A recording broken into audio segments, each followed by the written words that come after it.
How's it going, guys? Thanks for dropping by the Everyday Watch channel. I'm your host, Torin, and today we're going to be checking out this ORIS Aquis date with their amazing in-house 400 series caliber movement. Now, before going over the specs for this watch, I do want to give a big shout out to Kavar Jewelers in Brampton, Ontario. They are an authorized dealer for ORIS, and they kindly lent in this watch for their review. I will return this watch after the video concludes, but if you're interested in purchasing this exact watch, make sure you contact me first. I'm going to leave my email in the description, or you could message me through Instagram, and I can probably help you out with some special Kavar jeweler pricing for this timepiece.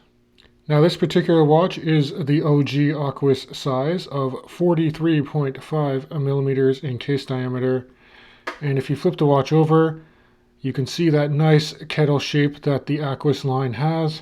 The lug to lug, so the wingspan between my thumbs right here, is an even 50 millimeters. And the case height here is a nice 13.4 millimeters. And that's from the bottom of this display case back here to the top of this very flat and nice sapphire crystal that carries some anti-reflective treatment on the underside. Although if I'm being honest, I still get some pretty strong reflections on the crystal for this watch, and it does make it hard to photograph and get some macro video if I'm being honest.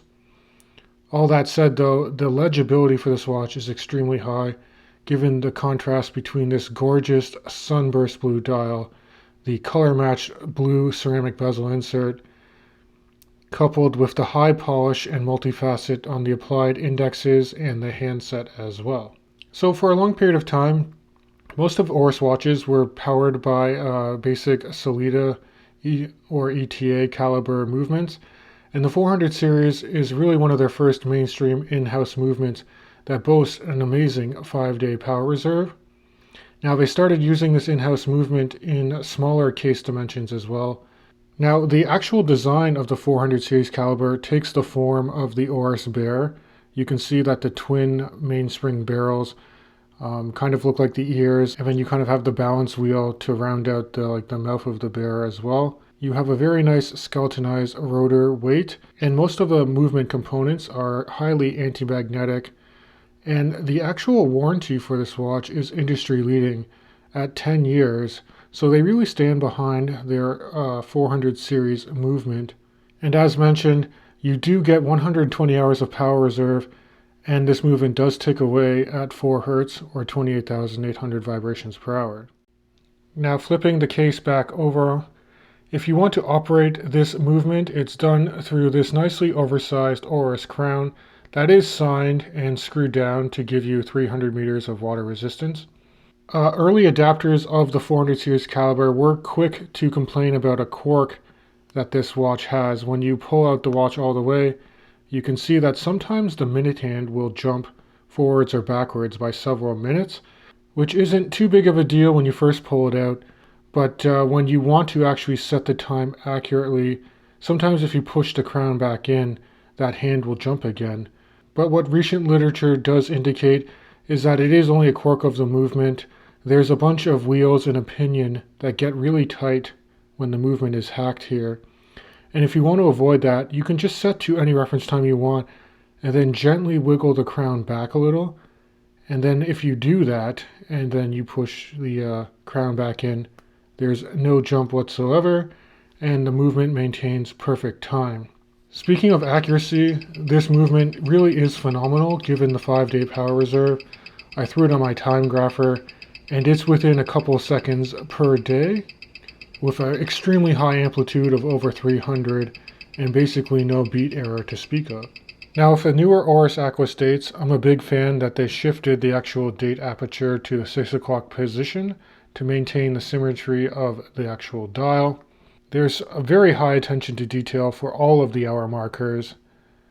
They are multifaceted and they have a huge strip of BGW9 Swiss Luminova running through the centers of them.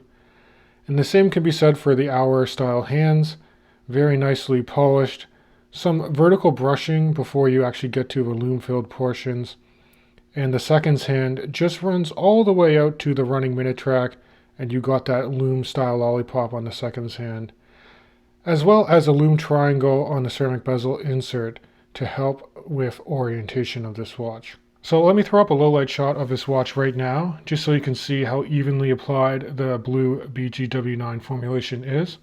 In terms of the bezel, you have very nice coin edging along the side, and because of a nice kettle shape, getting a purchase of this bezel is quite easy to do.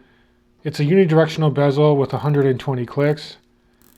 The feeling is very tactile and precise as well. Now with the ORIS Aquis, you've always had these kind of integrated lug and bracelet system, which I actually think is done to a very high level. You have high polish on the outside links and then fine brushing down the center links. There's a nice taper from the head where the lugs rest here to about 24 millimeters, down to about 18 millimeters before you get to the ORIS sign clasp. The clasp is very substantial, very nicely milled out as well. And you do have a diver's extension that pulls out from under the clasp, as well as 3 micro adjustment anchoring points to fine tune the sizing of the bracelet. The bracelet uses very fine slot screws to size the individual links, which I like to see. And they've actually trimmed down the overall thickness of the bracelet from earlier iterations of the Aquis. And they've also upgraded the user interface because there's actually quick tabs you can just flip up on the underside of the bracelet to quickly swap this out for other OEM ORIS rubber strap options as well as leather straps. So on my 7.5-inch wrist, I do think that this watch wears perfectly. I do find that the watch head sits very flat, and I'm a very big fan of the integrated bracelet. The total weight for this watch with all the links comes in at 178 grams according to my measurements. So as a whole, I'm very impressed with the ORIS Aquis Date with this upgraded in-house 400 series caliber movement. I do find with the pricing that's available, it's extremely competitive with some other big hitters from the Swiss side of things like Breitling and Tudor. And let me throw in a shot of how this ORIS Aquis Date sits in with my current diver rotation, which is kind of in the middle between my 44mm Seiko Sumo first generation diver and my slightly smaller Breitling Super Ocean coming in at 42mm. Now, if I didn't own those watches and I just wanted a strong one-watch dive collection, then I think the ORIS Aquis is the perfect companion for my wrist. But as always, guys, I'd love to hear your thoughts on this ORIS Aquis diver. And again, I want to give a big thanks to Kavar Jewelers in Brampton for lending in this watch. Be sure to check them out if you're interested in this watch or other timepieces in the local Greater Toronto area. Now, if you like this content, also please consider subscribing to my YouTube channel. It helps out a lot. And as always, I'll catch you guys in the next video.